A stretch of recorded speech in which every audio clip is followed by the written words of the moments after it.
magpapatuloy sa Diyos. Hallelujah! Sumigaw sa ganap. God is good. And all the time. Buksan natin ang mabuting balita ng Panginoon ayon kay San Mateo. Ang mabuting balita ng ating kaligtasan. Palagpakan po namin ang Panginoon, yung hallelujah! Praise in the name of the Lord. Okay, bago kayo umupo, kapayanin ninyo ang inyong mga kapayanan at sabihin ko sa Kanya, pinagpala tayo ng Diyos.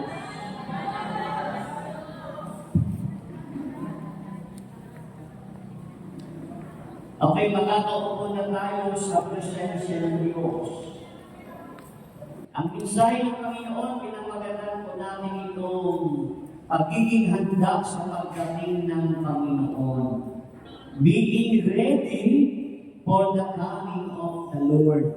Ang ating balita ay katulad ng sinasabi ng Panginoon na siya'y darating at kanya itong inihambing sa panahon na nangyari noong binulog ng Diyos ang daigdig sa pamamagitan ng tubig. Noong mga panahon na yun, ang mga tao nagsisikain, nagsisipagsaya, nagsisipag-asawa.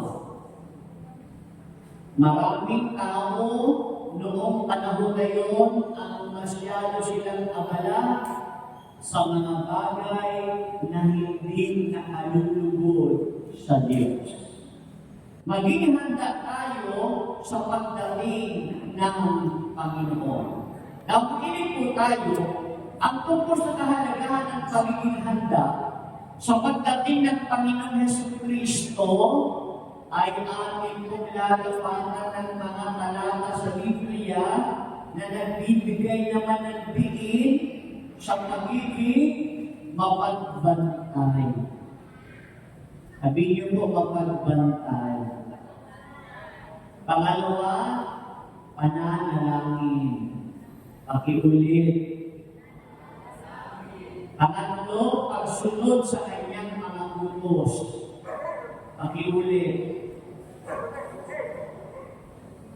Ang pagiging handa sa pagdating ng Panginoon Yesus sa isang mahalagang tema sa Kristyanismo, ito po'y nangangahulugan ng pagiging spiritual na gising. Spiritual na aktibo sa ating pananampalataya. At ay watig po nito na dapat natin suriin ang ating mga buhay at ating tiyakin na tayo ay sumusunod sa kanyang mga aral.